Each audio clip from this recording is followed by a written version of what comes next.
آج میں بڑی دکھی دل کے ساتھ بوجھل قدموں کے ساتھ آپ کے پاس آیا ہوں۔ اس وقت آپ کے اور ہمارے بھائی اس دھرتی کی مقدس ترین زمینوں میں ایک زمین فلسطین کے اندر مظلوم ہے۔ میں نے آج کا مکمل جمعہ آپ کی خدمت میں اہل فلسطین کی فضیلت، قرآن اور سنت میں ان کے بارے میں جو دلائل، فضائل، مسائل اور پھر اس کے بارے میں ہمیں کیا کرنا چاہیے، اس کے متعلق بات میں نے کرنی ہے۔ میرے ساتھیوں، یہ جو آج کل ہمیں دنیا میں 4 سے 5 ملک نظر آتے ہیں نقشے پر، لبنان نظر آتا ہے، اردن نظر آتا ہے، شام نظر آتا ہے، فلسطین نظر آتا ہے، اس طرح 2-3 ممالک اور بھی ملا کے حضور پاک صلی اللہ علیہ وسلم کے دور میں اس پوری جگہ کا نام شام ہوتا تھا۔ آج کل تو دمشق کا ایک چھوٹا سا ملک شام ہے نا، جس کا دارالخلافہ دمشق ہے۔ حضور علیہ السلام کے دور میں یوں شام نہیں تھا، فلسطین بھی شام تھا، اردن بھی شام تھا، لبنان بھی شام تھا اور شام بھی شام تھا، جس میں موجودہ اسرائیل بھی شامل ہے۔ یہ سارا ایریا ملک شام کہلاتا تھا۔ اس زمانے میں جو کہتا نا میں شام جا رہا ہوں، تو وہ ان ایریاز میں کسی ایریا کا سفر کرتا تو وہ شام کا مسافر کہلاتا، ان ممالک میں کسی ملک کا باشندہ ہوتا تو وہ شامی کہلاتا۔ قرآن کریم میں رحلۃ الشتاء والصیف کا جو لفظ ہے سورۃ القریش کے اندر کہ ایک مرتبہ تم شام جاتے ہو، یہی جگہ پوری کے پورا ایریا مراد ہے۔ یہ وہ زمین ہے جس نے اپنے سینے میں ہزاروں انبیاء کرام کو پالا ہے۔ ارض المقدسہ قرآن کریم اس کا نام دیتا ہے، پاکیزہ سرزمین، فلسطین پاکیزہ سرزمین۔ اور یہ اتنی مبارک زمین ہے کہ حضرت موسیٰ علیہ نبینا علیہ السلام کے لیے صحیح بخاری کی حدیث موجود ہے کہ جب ان کو وفات کا وقت آ پہنچا تو حضرت موسیٰ علیہ السلام نے اللہ سے دعا کی کہ میرے مولا اگر کوئی پتھر پھینکے نا اور وہاں تک جا کے پتھر پہنچے، مجھے اتنا قریب کر دے فلسطین اور بیت المقدس کے تاکہ میری قبر وہی بن پائے۔ یہ وہ مقدس سرزمین ہے، یہ اس دھرتی کی وہ مقدس سرزمین ہے جس کو قبلہ اول ہونے کا شرف حاصل ہے۔ قبلہ اول کا معنی سب سے پہلا قبلہ ہمارے پاکستان میں شمال سائیڈ بنتی ہے، ہم ادھر منہ کر کے نماز پڑھتے تھے، رسول اللہ نے 17 مہینے ادھر منہ کر کے نماز پڑھائی ہے۔ یہ بیت المقدس، یہ فلسطین اتنا مبارک علاقہ ہے۔ یہ بعد میں بیت اللہ شریف حضور پاک علیہ السلام کی رضا کے لیے رب نے بنا دیا، اور بیت المقدس وہ عظیم دھرتی کا خطہ ہے جہاں پر ایک عبادت کی گئی ہے، اور وہ عبادت نہ اس سے کبھی پہلے ہوئی ہے نہ اس عبادت کے بعد قیامت تک ایسی عبادت ہوگی۔ آپ پوچھیں گے وہ ایسی کون سی عبادت ہے؟ بلکہ اگر میں یوں کہوں کہ وہ عبادت تو مکہ مکرمہ میں بھی نہیں ہوئی اور وہ عبادت تو مدینہ طیبہ میں بھی نہیں ہوئی۔ میرے ایمان کا حصہ مکہ اور مدینہ، لیکن جس عبادت کی میں بات کرنے لگا ہوں وہ عبادت ان شہروں میں بھی نہیں۔ وہ عبادت یہ ہے کہ جہاں حضور پاک علیہ السلام نے 2 مرتبہ انبیاء کرام کو باجماعت نماز ادا کرائی ہے۔ یہ اتنی مبارک عبادت ہے، اس میں امام بھی نبی ہے، مقتدی بھی نبی ہے، اس میں غیر نبی موجود نہیں ہے جو غیر نبی ہو اور حضرت آدم علیہ السلام کی اولاد ہو اور یہاں موجود ہو، ایسا نہیں ہے۔ جبرائیل امین تو فرشتے ہیں نا، وہ تو ویسے ہی ٹھہرے ہیں کیونکہ وہ نمائندہ ہے۔ باقی اس دھرتی پر حضرت آدم کی اولاد میں جتنے انبیاء تھے وہ ادھر امام اور مقتدی میں جمع، اس کے علاوہ کوئی اور کی انٹری نہیں ہے۔ اور یہ نماز 2 مرتبہ پڑھائی گئی۔ ایک مرتبہ حضور پاک علیہ السلام تشریف لے جا رہے تھے آسمان پہ، جاتے ہوئے یہاں نماز پڑھائی۔ ملا علی قاری رحمت اللہ علیہ نے مرقات شرح مشکات جلد نمبر 11 میں فرمایا یہ صلاۃ خصوصیہ ہے، پہلی نماز پڑھی گئی، اور پھر رسول اللہ صلی اللہ علیہ وسلم واپس تشریف لائے، باقی انبیاء کرام واپس تشریف لائے، تو دوسری مرتبہ صلاۃ الوداعیہ پڑھائی گئی، سی آف کرنے کی، اللہ حافظ کرنے کی نماز۔ اس کے بعد تمام انبیاء اپنے اپنے مقامات پہ گئے۔ جو انبیاء دنیا سے رخصت ہو گئے وہ قبور میں تشریف لے گئے، اور جو انبیاء کرام آسمان پہ ہیں جیسے حضرت عیسیٰ علیہ السلام وہ واپس آسمان پہ تشریف لے گئے، اور رسول اللہ صلی اللہ علیہ وسلم مکہ مکرمہ سے تشریف یہاں لائے تھے تو حضور واپس مکہ مکرمہ تشریف لے آئے۔ یہ مخصوص عبادت جہاں امام بھی نبی، مقتدی بھی نبی، اس دھرتی کی افضل ترین عبادت ہے جو نہ اس سے پہلے ہوئی ہے نہ اس کے بعد ہوئی ہے۔ یہ اس سرزمین پہ ہوئی، یہ بیت المقدس ہے۔ آپ اندازہ لگائیں کہ آج مسلمانوں کے دل بیت المقدس کے ساتھ کیوں دھڑکتے ہیں؟ اس میں پیچھے ایمان کی ترتیبیں ہیں، اور اس میں مسجد الاقصی قائم ہے۔ یہ مسجد الاقصی کیا ہے؟ مسجد الاقصی حضرت سلیمان علیہ السلام نے اپنے تابع جنات کو حکم دیا کہ آپ اس کی تعمیر کرو، اور وہ کئی سال تک تعمیر کرتے رہے حضرت سلیمان علیہ السلام کے اس ڈنڈے اور عصا کے ڈر سے کہ کہیں جنات کہتے تھے ہمیں مارے نہیں ہیں اس۔ یہ جو وہاں پتھر اتنے بڑے بڑے اٹھ کے لگے ہوئے ہیں، اس زمانے کی میں تو انجینئرز اور اس زمانے کی یہ کرین چیزیں تو نہیں تھی، یہ یوں بنوائی گئی۔ حالانکہ اس جگہ پہلی ابتدائی جگہ خانہ کعبہ بننے کے 40 سال بعد حضرت آدم علیہ السلام نے تعمیر فرمائی تھی۔ یہ تعمیر جدید حضرت سلیمان علیہ السلام وقت کے نبی نے بنائی۔ اور میرے دوستو، یہ سرزمین وہ ہے جس کے اندر ہزاروں انبیاء کرام کی قبور موجود ہیں۔ آپ اور ہم پڑھتے اور سنتے رہتے کہ ابراہیم علیہ السلام کی 2 بیویاں تھیں، اللہ نے 2 بیٹے دیے، ایک بیٹا حضرت ہاجرہ سے اور ایک بیٹا حضرت سارہ سے، دونوں بیویاں۔ حضرت سارہ کا بیٹا حضرت اسحاق ہے، حضرت ہاجرہ کا بیٹا حضرت اسماعیل ہے علیہم الصلوات۔ اللہ تعالیٰ نے حضرت اسحاق کی اولاد میں 70,000 انبیاء بھیجے ہیں۔ حضرت ابراہیم کے بیٹے حضرت اسحاق کی نسل سے 70,000 انبیاء، اور ان کے بھائی حضرت اسماعیل کی نسل سے اکیلے رسول اللہ صلی اللہ علیہ وسلم تشریف لائے۔ یہ حضرت ابراہیم علیہ السلام، یعنی حضرت ابراہیم کی اولاد میں پڑپوتا، پوتا، والد، باپ، بیٹا، دادا، یوں نبی چلتے تھے۔ حضرت یوسف علیہ السلام ہے نا، جلیل القدر پیغمبر اللہ تعالیٰ کے، کیا شان اور مقام اور کیا حسن حضرت یوسف نے پایا کہ مصر کی لڑکیوں نے دیدار کرتے ہوئے پتہ نہ چلا ہاتھ کی انگلیاں کاٹ دیں۔ یہ یوسف علیہ السلام، یہ حضرت ابراہیم علیہ السلام کے پڑپوتے ہیں۔ آپ کہیں گے کیسے؟ یوسف بن یعقوب بن اسحاق بن ابراہیم علیہ السلام۔ حضرت یوسف حضرت یعقوب کے بیٹے، حضرت یعقوب حضرت اسحاق کے بیٹے، حضرت اسحاق حضرت ابراہیم کے بیٹے۔ گویا حضرت یعقوب حضرت ابراہیم کے پوتے اور حضرت یوسف حضرت ابراہیم علیہ السلام کے پڑپوتے ہیں۔ یوں نسل در نسل انبیاء چلی ہے، اور یہ وہی جگہ ہے۔ یہاں بڑے بڑے انبیاء کرام کا شرف حاصل ہے، قدم بوسی کا اس زمین کو، یہ کوئی عام زمین نہیں ہے۔ اور اگلا جملہ، حضرت عیسیٰ علیہ السلام کی پیدائش جہاں ہوئی ہے، بیت اللحم، جہاں اماں مریم علیہ السلام کو ایک فرشتہ آیا، اس میں پھونک ماری، اور قرآن کہتے ہیں وہ امید سے ہو گئی اور فوراً بچہ پیدا ہو گیا۔ کہا جی میرا کنواری کا بچہ کیسے پیدا ہوگا؟ فرمایا یہ رب کا حکم ہے، آپ بچے کے پیدائش کے بعد بھی کنواری رہیں گی۔ اللہ تعالیٰ نے آپ کو اپنے دین کے نشانی کے لیے چن لیا ہے۔ تو وہ حیران ہوئی تو رب نے 3 چیزیں دے دیں۔ فرمایا اے مریم اگر اس وقت تمہیں کھانا کھانا ہے تو یہ سوگا تنا ہے، اس کو ہلا ذرا، کھجوروں کا۔ کہا اللہ اس سے کیا گرے گا؟ کہا ہلانا تیرا کام ہے، تو ساقط علیہ رطبا جنیہ، تر و تازہ کھجور ڈالنا ہمارا کام۔ تو سمجھایا گیا کہ جیسے اس کھجور کے خشک تنے کو بے موسمی پھل لگا ہے، اللہ نے بھی تیری شادی کے بغیر بے موسمی تمہیں گویا کہ بغیر پروسیس کے تجھے اولاد عطا فرمائی۔ اور پھر انہیں پانی پینا چاہیے تھا، پانی کی طلب ہوئی تو یوں دیکھا تو خشک زمین تھی۔ رب نے فرمایا اے مریم نظر ہٹا کے پھر دیکھ۔ انہوں نے یوں دیکھا تو قد جعل ربک تحتک سریا، سورۃ نمبر 19 سورۃ مریم رکوع نمبر 2 پارہ نمبر 16۔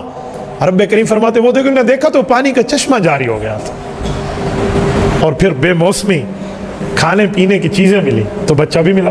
تو سمجھ آیا کہ واقعی اسباب کی دنیا میں بھی دیکھو تو رب اس کھجور کے تنے کا محتاج بھی نہیں ہے، اللہ اس جگہ میں پانی چلانے کا محتاج نہیں، پر تمہیں بنا کے دیا۔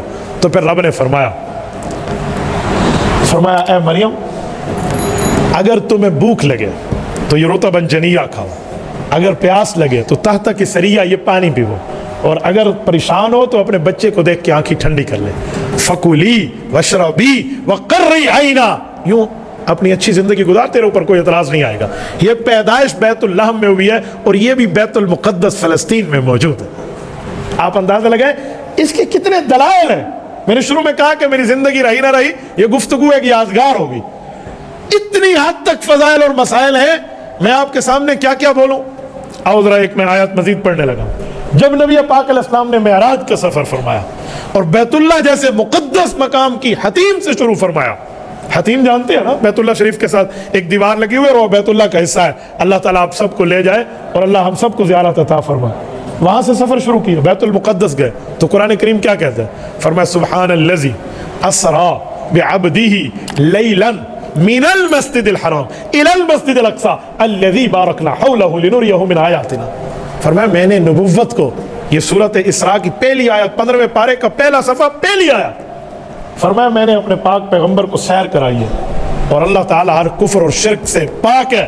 سبحان الذی اسرا بعبدہ، جس نے اپنے بندے کو سیر کرائی لیلا، رات کے ایک چھوٹے سے ٹکڑے میں، ایک چھوٹے سے حصے میں، کہاں سے؟ من المسجد الحرام، بیت اللہ سے، مکہ مکرمہ سے، حجاز سے، کہاں تک؟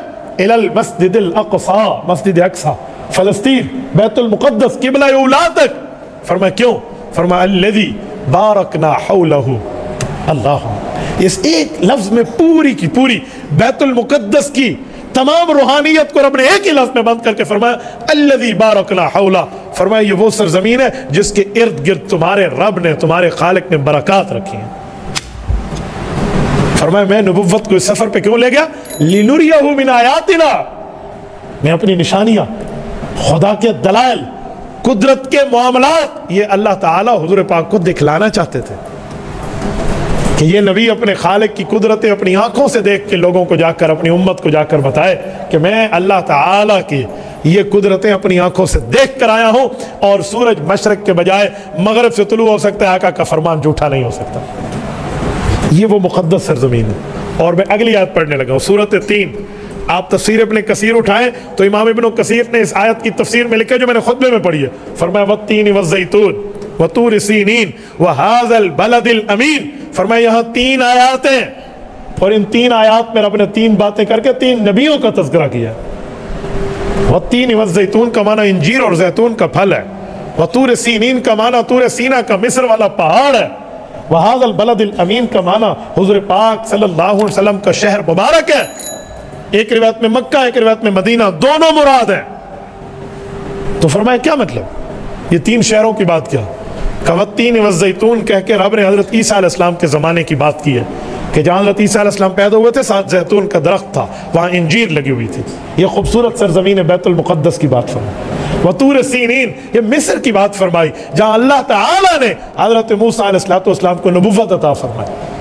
اور وہذا البلد الامین کہہ کر رسول اللہ کے مدینہ طیبہ کی بات فرمائی۔ 3 آیات میں 3 نبیوں کی بات رب کریم نے فرما کر یہ بات سمجھا دی، بتلا دی، لوگوں کو ایمان کا حصہ بنوا دیا کہ لوگوں یہ تینوں سرزمینیں تمہارے لیے ایمان کے درجے میں مقدس بھی ہے، مقدم بھی ہے۔ اس لیے ہم تمام چیزوں کو بہتر مانتے، ہمارے لیے بیت اللہ بھی اعلیٰ، ہمارے لیے روضہ رسول اللہ بھی اعلیٰ، ہمارے لیے بیت المقدس بھی اعلیٰ۔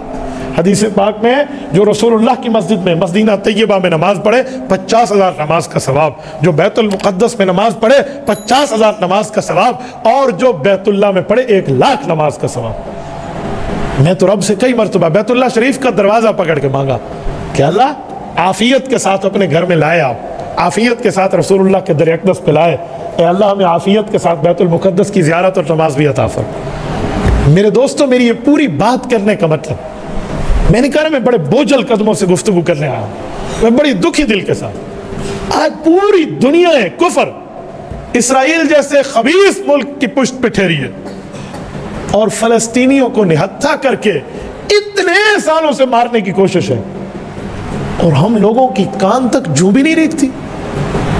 میں ایک بات پوچھتا ہوں، مجھے بتائے، حدیث میں نہیں ہے کہ پورے مسلمان ایک جسم کی مانند ہے کہ اگر سر کو تکلیف ہو تو پورے جسم تکلیف محسوس کرے؟ اور فلسطینی اگر اس جگہ کو چھوڑ دے، نقصان تو پورے اہل اسلام کا ہے۔ وہ صرف ان کی سرزمین تو نہیں ہے، یہ تو مسلمانوں کی مشترکہ سرزمین ہے، انہوں نے تو اسلام کے ورثے کی حفاظت رکھی ہے۔ یار ان بہادر ماؤں کو سلام ہے۔ ہمارے ایک مدرسہ عربیہ ریمنڈ، تبلیغی جماعت کے مدرسہ ریمنڈ کے ایک عالم دین ہے، یہاں سے پڑھ کے گئے فلسطین کے۔ آج انہوں نے جو 2 وضاحتیں کی ہیں نا، یقین مانے میرے تو آنکھوں میں آنسو آ گئے۔ پہلے انہوں نے فرمایا کہ یہ جو دنیا میں مشہور ہے نا کہ جو حماس وہاں کی مجاہدین کی تنظیم ہے، اس کا اصل نام ہے حرکت المقاومۃ الاسلامیہ۔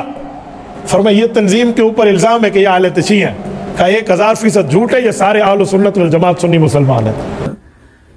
بسم اللہ الرحمن الرحیم، السلام علیکم ورحمۃ اللہ وبرکاتہ۔ اخوان، خدا کی بخشش میں واضح طور پر اس بات سے انکار کرتا ہوں کہ حماس شیعہ ہے۔ حماس کی پوری تحریک سنی ہے، اور اس میں ایک بھی شیعہ نہیں ہے، اور ان پر شیعہ مذہب کا الزام لگانا منافقین کی طرف سے ان پر بہتان ہے۔ اس آپ کے بھائی شیخ محمود الحنفی فلسطین میں رہتا ہوں، شہر غزہ میں ریوند کی طالب علم تھا، 2000 سے فارغ ہے، میں بھی عالم ہوں، حافظ ہوں۔ یہ میرا شہادہ کہ حماس والوں میں سے کوئی شیعہ نہیں ہے، سب سنی ہے۔ اور دوسرا انہوں نے ایک ویڈیو دکھائی، چہرے پہ نقاب پہنے ایک لڑکا میڈیا کے ساتھ گفتگو کر رہا ہے، وہ فلسطینی ہے، اس کی والدہ پیچھے سے آئی ہیں اور آ کے کہنے لگی کہ چہرے کو کیوں چھپایا، شہادت ملے گی، اگر تو شہید ہو جائے گا تو تیری ماں کل قیامت میں شہید کی ماں کہلائے گی۔ خود آئی اور اپنے بیٹے کے منہ سے وہ نقاب اتار دیا۔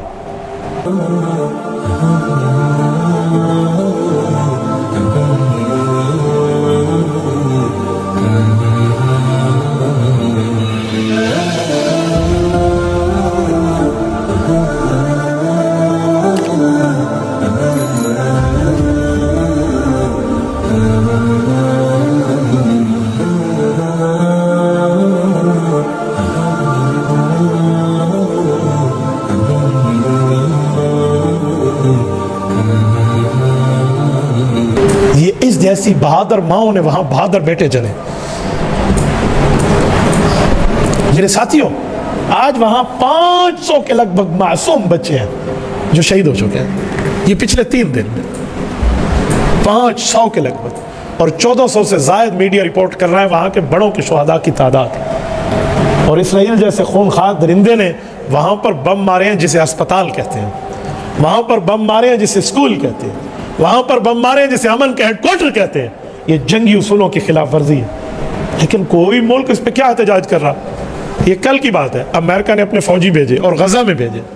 یہ غزہ وہ سرزمین ہے جہاں حضرت امام شافعی رحمۃ اللہ علیہ کی پیدائش ہے۔ اسقلان وہ زمین ہے جو اس بارڈر پہ جہاں حافظ ابن حجر اسقلانی رحمۃ اللہ علیہ کا مسکن اور مولد ہے۔ انہوں نے فوجی بھیجے اور کھلا کھلا کہا کہ ہم اسرائیل کے ساتھ ٹھہرے۔ کیا ہم مسلمان ملکوں کی ہمت مر گئی ہے؟ یہ پوری عرب دنیا موجود ہے، یہ باقی تو چھوڑیں، ہمارا ملک ایٹمی طاقت، ہمارا ملک اسلامی نام پہ، اسلامی کلمے پہ بنا ہوا موجود ہے۔ ہم نہیں بات کر سکتے کہ ہم فلسطین کے ساتھ ٹھہریں، ہم نہیں اپنے وہاں پر افرادی قوت بھیج سکتے۔ ہم من حیث القوم اس وقت بزدل بن چکے ہیں۔ کیا حدیث پاک میں یہ نہیں فرمایا کہ جب تک وہاں سرزمین امن میں رہے گی، مسلمان امن میں رہیں گے، اور ارض مقدس میں اگر فساد پھیل گیا، اہل اسلام میں فساد پھیل جائے گا۔ اور میرے ساتھیوں، میں ایک جملہ سمجھانے کے لیے کہتا ہوں، یہ رات کی بات ہے۔ ایک میرے شاگرد نے مجھ سے پوچھا کہ حضرت یہ فلسطین کے مقابلے میں اسرائیل کی لڑائی ہے تو ہم اسرائیل کو تسلیم کیوں نہیں کرتے، وجہ کیا ہے؟ ہمیں کر لینا چاہیے، ایک ملک ہے، باقی کافر ملکوں کو ہم نے تسلیم نہیں کیا ہوا، انڈیا کو کیا، فلاں کو کیا، فلاں کو کیا۔ تو میں چاہتا ہوں کہ میں اس کی ضروری وضاحت آپ کی خدمت میں پیش کروں تاکہ میرے نوجوان کو پتہ چلے کہ فلسطین اور اسرائیل کا معاملہ کیا اور اسے تسلیم ہم کیوں نہیں کر رہے۔ قائد اعظم محمد علی جناح نے 1948 میں سے ناجائز بچہ کیوں کہا تھا اور آل اسلام کے سینے میں خنجر لگنے کی بات کیوں کی تھی، اور آج تک ملک پاکستان کے پاسپورٹ پہ یہ بات کیوں لکھی ہوئی ہے کہ سوائے اسرائیل کے لیے پوری دنیا میں کارآمد ہے، اسرائیل پہ اس پہ نہیں جا سکتے آپ۔ وجہ سنیں میرے نوجوانوں، آج تاریخ آپ بھول بیٹھے ہیں، اسرائیل نام کا اس دھرتی پہ کوئی ملک موجود نہیں ہے، یہ تو غاصب لوگ ہیں، یہ تو فلسطین ملک ہے۔ فلسطین میں یہودی آئے جرمنیوں سے مار کھا کے، جب جرمنی میں مار کھا کے آئے ادھر انہیں اپنی کالونی بنائی، اپنی زمین خریدی، میرے عرب مسلمان فلسطینی بھائیوں سے اپنی زمین خرید لی، تو زمین دے دی گئی، بیچ دی گئی، یہ زمین خریدتے گئے کالونیاں بنا لی اور کالونی پہ اپنے بندوں کو رہائش دے دی۔ تو کوئی ایشو نہیں ہے، دنیا میں لوگ جاتے ہیں پراپرٹی خریدتے بھی ہیں، لیز پہ بھی ملتی ہے، ملکیت پہ بھی ملتی ہے، لیکن ایک عرصہ گزرا جب یہ بڑی طاقت میں آ گئے تو اسی کو ملک ڈکلیئر کر کے انہیں اسرائیل بنا لیا۔ یہ کوئی اس دھرتی پہ ملک نہیں ہے کہ ان کا کوئی اپنا ملک ہے، کوئی اپنی کنٹری ہے، کوئی اپنا علاقہ ہے۔ یار کل میرے گھر میں کوئی آئے اور میرے گھر میں ایک جگہ اس کو میں بیچ کے دے دوں، وہ اپنی ریاست ڈکلیئر کر لے، اس سے بڑی غداری اور کیا ہوگی؟ اور آج ہم اس کے توپ تفنچے کی وجہ سے، اب ہم اس کے جنگی ہتھیاروں کی وجہ سے یہ ڈھیر ہو جائیں اور ہم اس کو تسلیم کر لیں۔ اس لیے عرب دنیا کی اکثریت نے بھی تسلیم نہیں کیا اور پاکستان نے بھی تسلیم نہیں کیا۔ یہ اسے رات میں نے بات بتائی، وہ لڑکا کہ استاد جی اچھا ہم نے سمجھا اسرائیل ایک ملک ہے، میں نے کہا مسلمانوں کی کالونی خریدی اور اس پہ اپنا ملک بنا لیا، اسے ملک کہتے ہیں؟ یہ سیاست ہوتی ہے؟ تو مسلمانوں میں آپ سے گزارش کرتا ہوں، 2-3 باتیں کرتا ہوں۔ نمبر 1، ہم لوگ آج اقوام متحدہ کی پابندیوں میں بیٹھے ہیں، ہم لوگ ویزاز کی پابندی میں، ہم بغیر ویزا بغیر پاسپورٹ کے سفر نہیں کر سکتے، سفر کریں تو اپنے ساتھ سوئی بھی نہیں لے جا سکتے۔ میں نے 3 بر اعظم کے سفر کیے ہیں، میں بہت اچھی طرح کے معاملات جانتا ہوں، میں دنیا کے کئی ملک گھوما ہوں، آپ ایک سوئی بھی ساتھ نہیں لے جا سکتے۔ سوئی تو چھوڑیں، اگر 50 mm سے زیادہ آپ کے پاس صرف باڈی سپرے ہو تو آپ وہ بھی نہیں لے جا سکتے۔ تو ہم فلسطینیوں کی مدد میں کہاں تک جائیں گے؟ لیکن من حیث القوم جو ہم کر سکتے ہیں، تو ہم 3 کام ہیں جو میری نظر میں ہم کر سکتے ہیں۔ سب سے پہلی بات ہے کہ ہم یہاں بیٹھے ان کے لیے دعائیں تو کر سکتے ہیں نا، ہم یہاں بیٹھے ان کے لیے دعائیں تو رسول اللہ صلی اللہ علیہ وسلم جب مسلمانوں پر اس طرح کی آفت کو دیکھتے تو خطبہ جمعہ میں حضور علیہ السلام قنوت نازلہ پڑھتے تھے۔ آج میری کوشش ہے میں انشاءاللہ خطبہ جمعہ میں قنوت نازلہ خطبہ بھی پڑھوں گا، قنوت نازلہ بھی پڑھوں گا۔ اس کے اوپر آپ نے آمین کہنا ہے، وہ قنوت نازلہ ہم پڑھیں گے۔ اس کو نمازوں میں بھی پڑھنا چاہیے۔ نماز میں جب تک سمجھاؤں نہیں شروع نہیں کراؤں گا، ورنہ عام بندے کو رکوع اور سجدے کے پتہ نہیں چلے گا، لیکن آج خطبے میں پڑھنا ہے انشاءاللہ، یہ رسول اللہ کی سنت ہے۔ تو ہم دعائیں تو کر سکتے ہیں، یہ پہلا کام۔ ہم مصلی بچھائے بیٹھ کے اللہ سے مانگیں، طاقت جتنی ہے اتنی چلیں گے نا، کہ میرے مولا مجھ سے اتنی طاقت تھی، میں نے وہ صرف کی ہے۔ راتوں کو اٹھ کے خود بھی بیٹھے، گھر بھی بتائے، کل قیامت پہ اپنی طاقت کے بارے میں ہم سے پوچھا جائے گا کہ تم نے اپنی طاقت پہ کتنا عمل کیا۔ نہیں دیکھی جا سکتی وہ ویڈیوز جو ان کے بچوں کی ہیں، نہیں دیکھا جا سکتا، تو آدھا دھڑ کٹا ہوا ان کا۔ یہ پہلا کام ہے کہ ہم ان کے لیے اللہ سے مانگیں۔ آپ کو پتہ ہے دعا کیا ہے؟ اللہ کے دفتر میں اپنی اپلیکیشن جمع کرا دینا۔ یار ہم نے تو اپلیکیشن دے دی ہے، تو یہ پہلا کام۔ دوسرا کام، ہماری آئی ڈیز ہیں، سوشل میڈیا پہ ہماری آئی ڈیز ہیں، خدا کے لیے اس پر سردار اور پٹھان کے لطیفے شیئر کر کے، فلم اسٹاروں کی چیزیں شیئر کر کے، کوئی گانے کوئی ڈراماز شیئر کر کے اپنی عاقبت برباد نہ کرے، اپنے قبر کے بچھو اور سانپ نہ جمع کرے۔ یہ اہل فلسطین کے لیے پوسٹنگ کیوں نہیں کرتے؟ یہ ان کی بات کو اجاگر کیوں نہیں کرتے؟ یار بند ہوتی آئی ڈی، 1 نہیں 1000 بند ہوگی، لیکن جتنی طاقت میری ہے میں اتنی تو چلوں گا۔ میرے پیج پر 1.5 ملین فالوورز ہیں۔ ہم نے قادیانیت کی مصنوعات کے بائیکاٹ کے لیے مہم چلائی، دنیا کے 6 بر اعظم سے 27,000 اسٹرائک صرف میرے پیج پہ آئی ہیں، انہوں نے 11 مہینے کے لیے میرے پیج کی ریچنگ بند کر دی۔ میں نے کہا مجھے قبول ہے، لیکن میں قادیانیوں کے خلاف چپ ہو جاؤں یہ نہیں ہو سکتا۔